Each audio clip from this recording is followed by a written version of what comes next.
सुप्रभात बच्चों।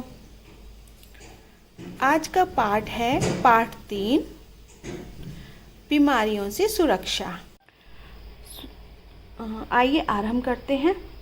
स्वस्थ रहने के लिए आप क्या क्या करते हैं, सही का निशान लगाइए। देखिए बच्चों, यह चित्र में देखिए कार्य को दर्शाया गया है। तो स्वस्थ रहने के लिए जो जो हमें कार्य करने होते हैं हम उन पर सही का निशान लगाएंगे।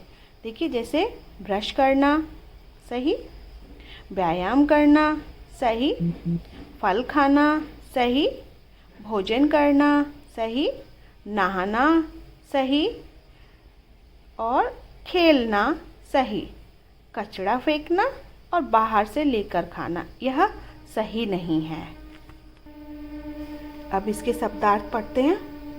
स्वास्थ्य केंद्र, चिकित्सा केंद्र, कीटाणु बीमारियां फैलाने वाले सूक्ष्म जीव, पनपना पैदा होना, ऋतु मौसम। आओ पढ़ें। हनी घर के बाहर खड़ा था, तभी उसकी नज़र 2 लोगों पर पड़ी। वे नालियों में कुछ छिड़काव कर रहे थे। हनी भीतर गया और माँ से बोला, माँ बाहर देखो, वो लोग कौन हैं, वे क्या कर रहे हैं। हनी की माँ बाहर आई और उन लोगों को देखकर बोली, बेटा ये दोनों स्वास्थ्य केंद्र के कर्मचारी हैं। मच्छर मक्खियों से रोग ना फैले इसलिए दवा का छिड़काव कर रहे हैं। रोग कैसे फैलते हैं माँ, हनी ने पूछा। बेटा अधिकतर रोग साफ सफाई का ध्यान न रखने से फैलते हैं, माँ ने बताया।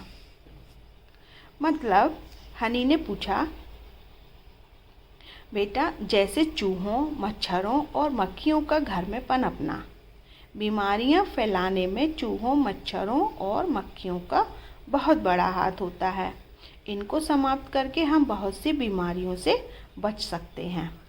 स्वास्थ्य कर्मचारी मोहल्लों और कॉलोनियों में जाते हैं और वहाँ नालियों और गंदगी वाली जगहों पर मक्खियों और मच्छरों को मारने के लिए डीडीटी पाउडर का छिड़काव करते हैं। बेटा यह डीडीटी पाउडर एक तरीके की दवाई है जो हमें छिड़काव करने से मक्खी मच्छरों आदि को मार देती है, उनको पनपने नहीं देती। इस छिड़काव से मक्खी मच्छर और बीमारियों के कीटाणु मर जाते हैं, माँ ने बताया। तो माँ हमें मक्खी मच्छरों को पनपने से रोकना चाहिए, हनी ने समझते हुए कहा। हाँ, हमें नालियों और पानी से भरे हुए गड्ढों, कूलरों में थोड़ा थोड़ा मिट्टी का तेल डाल देना चाहिए, इससे मच्छर पैदा नहीं होते, माँ ने आगे समझाया। पर माँ कुओं और तालाबों में तो बहुत पानी होता है, क्या वहाँ भी मच्छर पैदा होते हैं, हनी ने पूछा। माँ बोली, बेटा कुओं और तालाबों में लाल दवा डाल दी जाती है। इस दवा से पानी में पैदा होने वाली बीमारियों के कीटाणु मर जाते हैं और बीमारियों के फैलने का डर नहीं रहता। हमारे घर के आसपास की सफाई भी बहुत आवश्यक है, हनी ने सिर हिलाते हुए कहा। माँ ने कहा, इन बीमारियों से बचने के लिए हमें हमारे घर की और घर के आसपास की सफाई बहुत आवश्यक है, तभी हम बीमारियों से बचे रहेंगे। तो हनी ने जो है इसका जवाब सिर हिला कर दिया।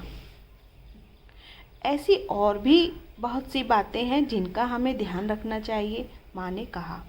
जैसे हमें हमेशा हाथ मुंह धोकर कुछ खाना चाहिए, खाने पीने की चीज़ें ढक कर रखनी चाहिए, कटे हुए फल और बासी चीज़ों को नहीं खाना चाहिए, इन्हें खाने से बीमारियां हो जाती हैं।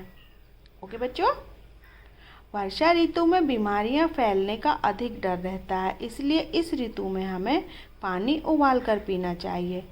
इस तरह अगर हम छोटी छोटी बातों का ध्यान रखेंगे तो बीमारियों से बचाव सरल हो जाएगा, माँ ने बात ख़त्म करते हुए कहा। सुना बच्चों, वर्षा ऋतु में पानी को उबाल कर पीना चाहिए, क्योंकि वर्षा ऋतु में बहुत जल्दी बीमारी पनपती हैं, बहुत जल्दी कीटाणु पनपते हैं, क्योंकि जगह जगह पानी भर जाता है, उन जगह गंदा हो जाता है, उन पानी से मक्खी मच्छर बहुत जल्दी पनपते हैं। हनी की समझ में सब कुछ आ गया। वह समझ चुका था कि हम किस प्रकार स्वस्थ रह सकते हैं। वह खुश होता हुआ पढ़ने बैठ गया और फिर माँ अपने काम में लग गई। कि बच्चों, आगे समझ में आपको